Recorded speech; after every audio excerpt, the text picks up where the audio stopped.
Hello students, today we are going to learn reproduction in lower and higher animals. First we see the introduction. In 11th standard we see the properties of living organism. That is first property for need energy. Living organismला जगण्यासाठी ऊर्जेची गरज असते. Then second one metabolism, जे त्या ठिकाणी शरीरामध्ये जे काही घटक जातात त्याचं त्या ठिकाणी व्यवस्थितरित्या मेटाबॉलिझम म्हणजे चयापचयची क्रिया झाली पाहिजे. नेक्स्ट आहे ग्रोथ अँड डेव्हलपमेंट, वाढ आणि त्याची पूर्णपणे डेव्हलपमेंट. त्याच्यानंतर चौथा आहे रिप्रोडक्शन, ज्याला आपण प्रजोत्पादन म्हणतो. आणि पाचवा आहे ability to sense. Because of there is all living organism, there are some sensory organs and they are make the sense. In some diagrams there are presence of eggs. From eggs there is a birds are comes out. Then fragmentation in lower animals, there is a reproduction is occurs due to the fragmentation, means there is a some small parts are detached from the adult and then formation of the new organism. This is the fragmentation. Then budding method means some one birds are detached from the adult and then is a formation of new organism. Then there is a cycle for the butterfly, means there is a egg, then larva, then pupa and the adult. This is the some introduction. And then what is the reproduction? Reproduction is defined as the biological process of formation of new life form from pre-existing similar life. म्हणजे काय तर जसा for example human being जसा आहे, parents जसे आहेत तशाच पद्धतीनं त्यांचा नवीन जन्म घेणारा जो काही डॉटर आहे किंवा सन आहे तो जसाच्या तसा दिसतो, त्याला आपण त्या ठिकाणी काय म्हणतो, reproduction. It is the biological process. ही कशी आहे, बायोलॉजिकल प्रोसेस आहे ज्याच्यामध्ये एक नवीन ऑर्गॅनिझम तयार होतो. त्याच्यासाठी पहिल्यांदा अस्तित्वात एक सिमिलर ऑर्गॅनिझम लागतो, त्याला आपण रिप्रोडक्शन म्हणतो. Helps in maintaining the continuity of the species. आणि रिप्रोडक्शनमुळे आपल्याला काय मदत होते तर हे स्पेसीज आहेत तसे पुढं मेंटेन होत जातात. Then next one is the asexual and sexual reproduction. There are two types of reproduction, that is asexual reproduction and sexual reproduction. asexual reproduction ज्याच्यामध्ये गॅमेट्स नसतात त्यांना आपण asexual reproduction म्हणतो. आणि सेक्शुअल रिप्रोडक्शन म्हणजे ज्याच्यामध्ये त्या ठिकाणी गॅमेट्सची आवश्यकता असते त्यांना आपण सेक्शुअल रिप्रोडक्शन असं म्हणतो. आता असेक्शुअल रिप्रोडक्शनमध्ये बघा खाली दोन डायग्रॅम्स दिलेले आहेत.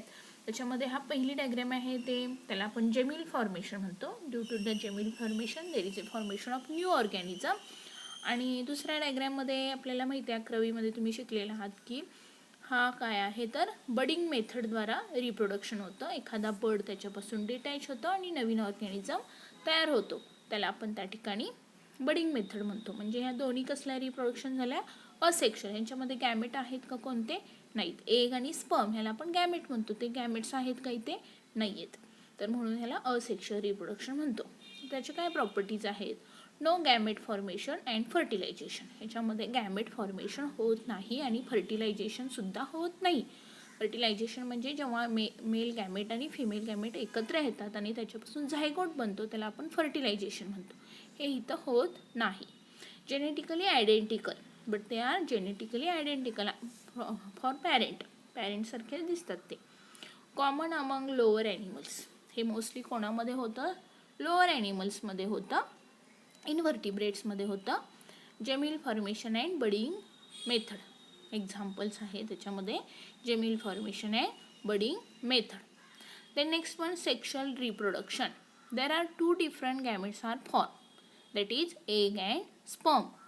In this diagram there is a male and female. From the female there is a egg is formed, it is also called as the ovum, and in this ovum 23 chromosomes, and male there is a sperm formation, there is also having the 23 chromosomes.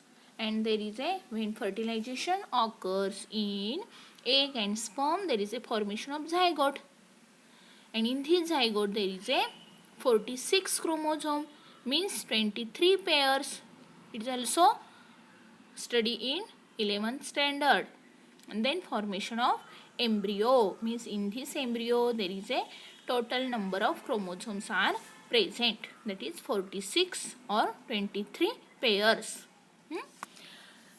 बघा त्याच्यामध्ये काय property आहे sexual रिप्रोडक्शनमध्ये, 2 different gametes are form, means that is egg and sperm. Second one, genetically and morphologically different. They are genetically and morphologically different. कोणत्याही ऑफस्प्रिंगचा त्याच्या पॅरेंट्ससारखाच genetic त्याचा किंवा त्याचा जो काही जीन्स असतात ते सेम नसतात, थोडेफार त्याच्यामध्ये बदल झालेला असतो, म्हणून डिफरंट म्हटलेलं आहे. आणि मॉर्फोलॉजिकली म्हणजे आपण दिसताना आईवडिलांसारखे सेम टू सेम दिसतो का, तर नाही, आपण थोडंसं त्या ठिकाणी चेंजेस होतात आपल्या शरीरामध्ये, आपल्या दिसण्यामध्ये, म्हणजे मॉर्फोलॉजिकली डिफरंट आहे. Pre fertilisation. Then next one, pre fertilisation, fertilisation and post fertilisation events. म्हणजे सुरुवातीला झायगोट बनणं, दिस इज प्री फर्टिलायझेशन आहे. त्या झायगोट्समध्ये बदल होत असतो, 1 सेलचे 2 सेल, 2 सेलचे 3 सेल्स होतात. हे प्री फर्टिलायझेशन, फर्टिलायझेशन आणि पोस्ट फर्टिलायझेशन इव्हेंट्स आहे त्याच्यामध्ये.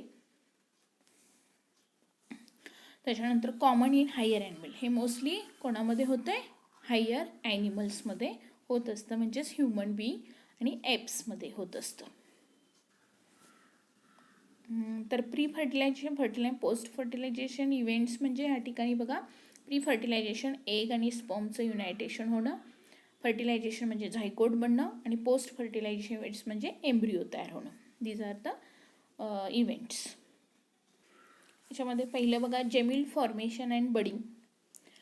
Internal bud form only in sponges. गेल्या वर्षी तुम्ही क्लासिफिकेशनमध्ये बघितलेले आहेत.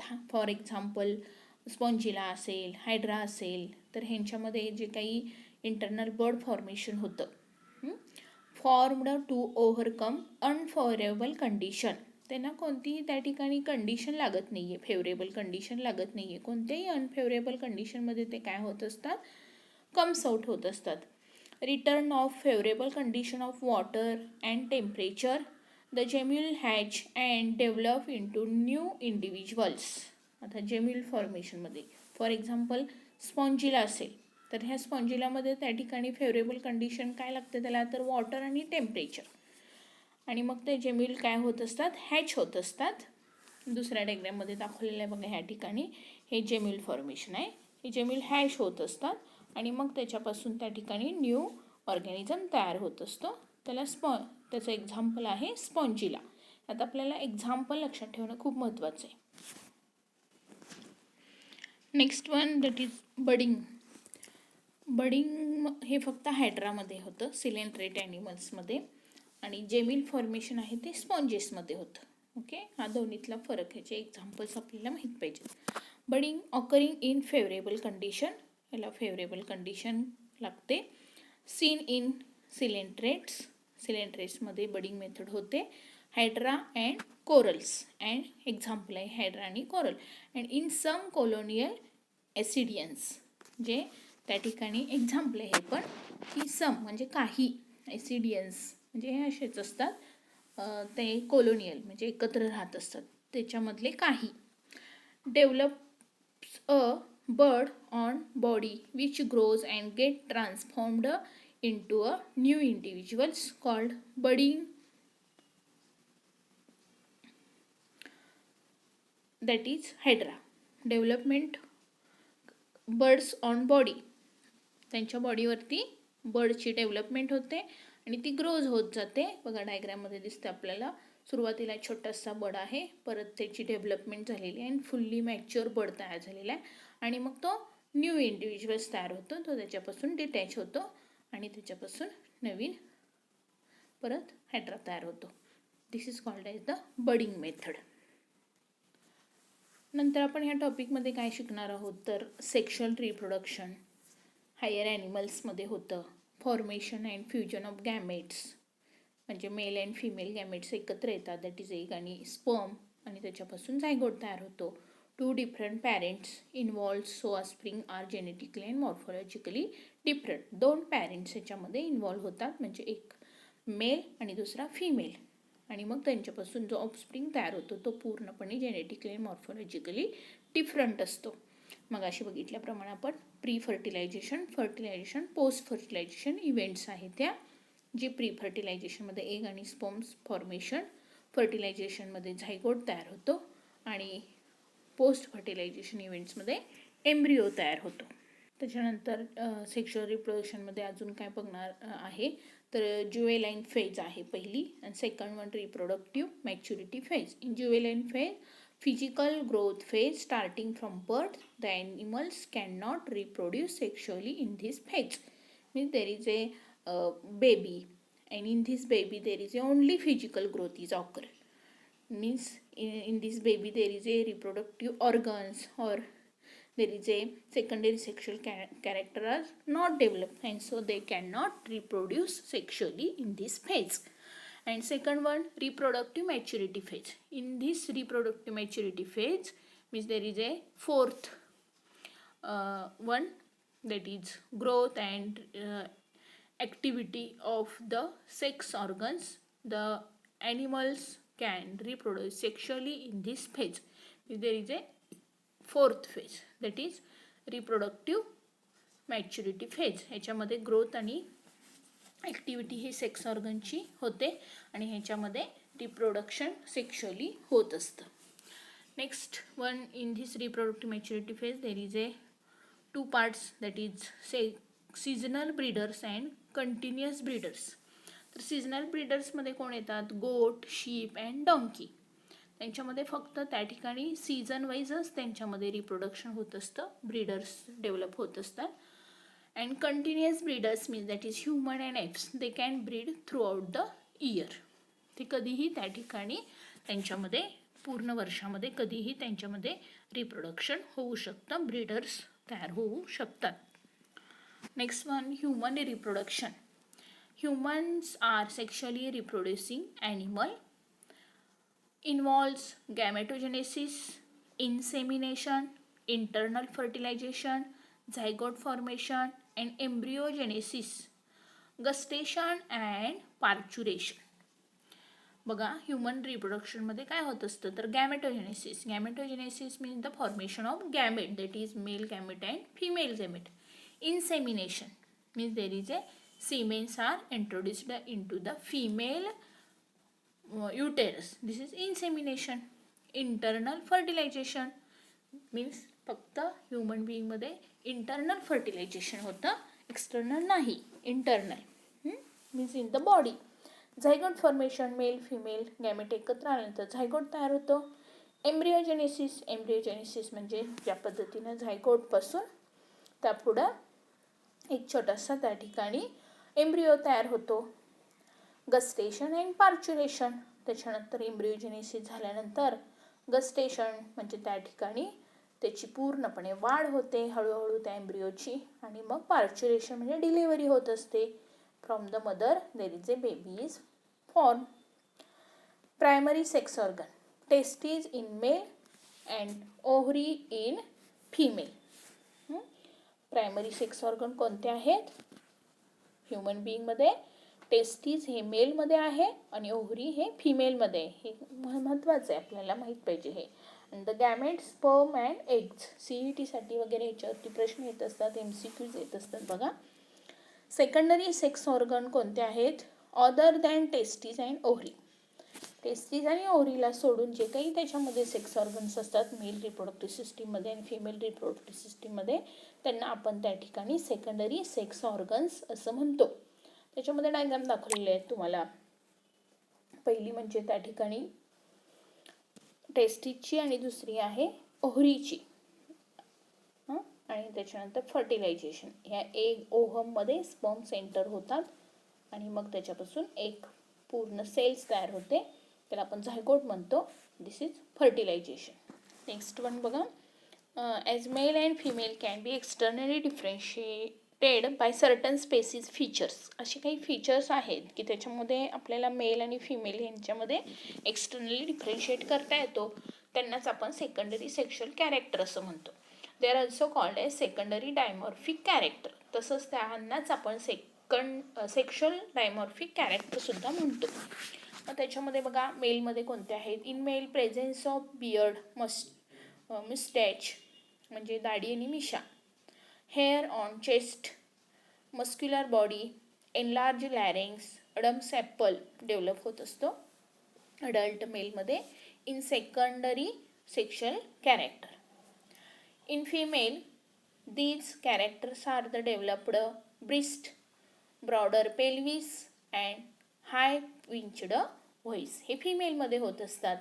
ब्रिस्ट डेव्हलपमेंट होते, पेल्विस कमरेच्या खालचा भाग वाढतो आणि हाय पिचड व्हॉइस थोडासा मोठा होत असतो.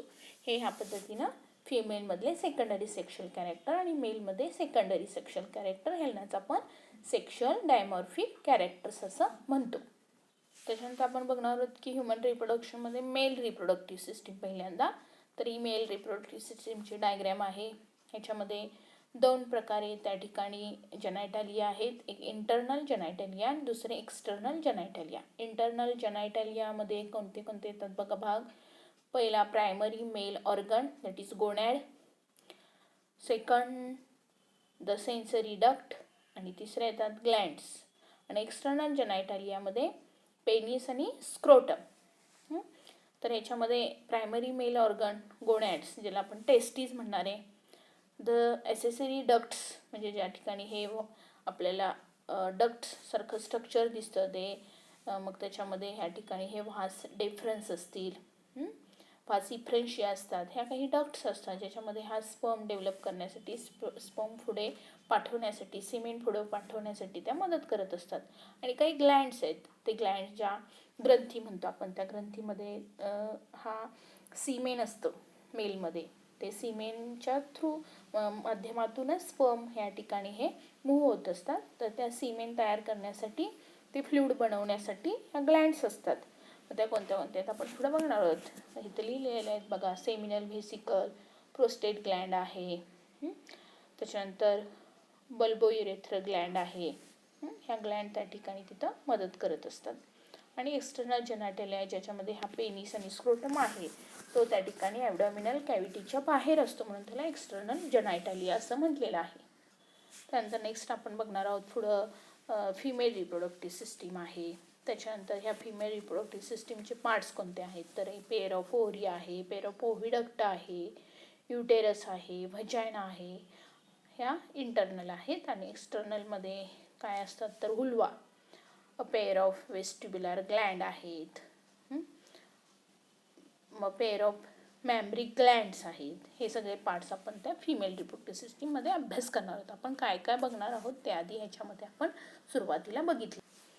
मग त्याच्यानंतर आपण oogenesis बघणार, स्पर्मॅटोजेनेसिस बघणार म्हणजे ओहम कसं तयार होतो, स्पर्म कसे तयार होतात टेस्टीजमधून. त्याच्यानंतर फर्टिलायझेशन कशा पद्धतीनं होत असतं, फर्टिलायझेशनमध्ये एग आणि स्पर्म कसे त्या ठिकाणी युनाईट होतात हे सिग्निफिकन्स बघणार फर्टिलायझेशनचं. त्याच्यानंतर एम्ब्रिओजेनेसिस ज्याच्यामध्ये हा झायगोटपासून मग क्लिवेज कसं होतं, ब्लास्टुला कसा तयार होतो, गॅस्ट्रुला कसं तयार होतं आणि मग पार्च्युरेशन कसं होतं.